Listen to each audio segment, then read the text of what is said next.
नमस्कार दोस्तों, जय श्री कृष्णा, राधे राधे। प्रिय दर्शकों, स्वागत है आप सभी का आपके अपने YouTube चैनल बानी सहयोग में। दोस्तों, यह कहानी है महात्मा गौतम बुद्ध और राक्षसी की है। जो भी मनुष्य इस कहानी को पूरा सुनता है वह कभी भी अपने जीवन में धोखा नहीं खाएगा। इस कहानी को सुनने के बाद आप अपने जीवन में बहुत बदलाव ला सकते हैं। तो प्रिय मित्रों, अब चलते हैं कहानी की तरफ। बहुत समय पहले की बात है। गौतम बुद्ध हर बार की तरह किसी गांव से प्रवचन देकर अपने नगर की ओर लौट रहे थे।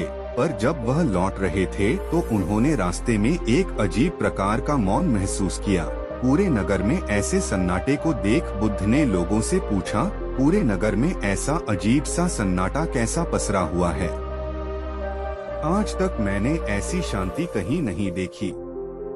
इसके पीछे क्या कारण है? लोगों ने कहा, गुरुजी, इस नगर में ऐसी शांति इसलिए छाई हुई है क्योंकि यहाँ थोड़े दिन पहले ही एक राक्षसी भी आकर बस गई है।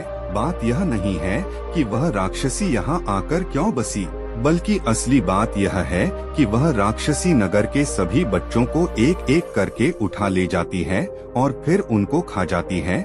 इसी बात के चलते लोग हर पल दहशत में रहने लगे हैं। सभी अपने बच्चों के साथ घरों में दुबक कर रहने लगे हैं। जैसे ही बुद्ध ने यह सारी बात सुनी, उनकी आंखों में आंसू आ गए। वह सोचने लगे कि कैसे कोई इतना घिनौना काम करके खुश रह सकता है। बुद्ध ने अपने अनुयायियों को भेजकर उस राक्षसी के बारे में पता लगाया। बुद्ध को पता चला कि उसके भी 3 बच्चे थे और वह अपने तीनों बच्चों के साथ एक बड़ी गुफा में रहती थी। बुद्ध ने उसे सबक सिखाने की एक अलग तरकीब सोची। उस तरकीब के अनुसार आखिरकार बुद्ध एक दिन उस राक्षसी की गुफा के पास जाकर बैठ गए और साधना करने लगे। जैसे ही वह अपने भोजन की तलाश में बाहर निकली, बुद्ध गुफा में चले गए।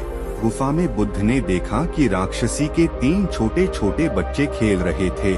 बुद्ध ने उन तीनों में से एक बच्चे को उठाया और वह नगर की ओर निकल गए।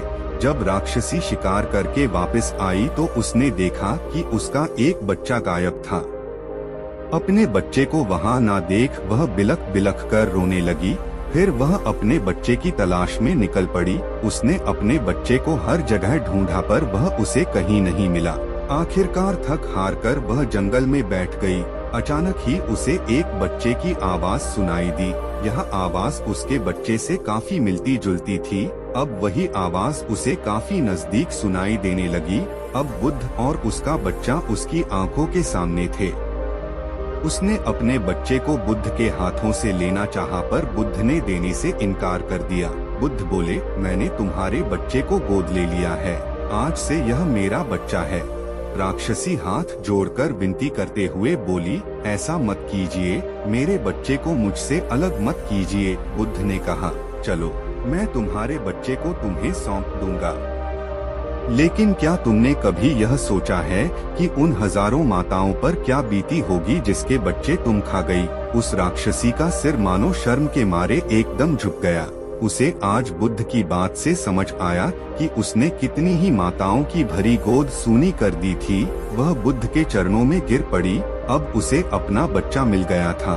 उसने उसी क्षण अपने अंदर के राक्षसी भाव को खत्म किया और हमेशा के लिए सन्यासी बन गई।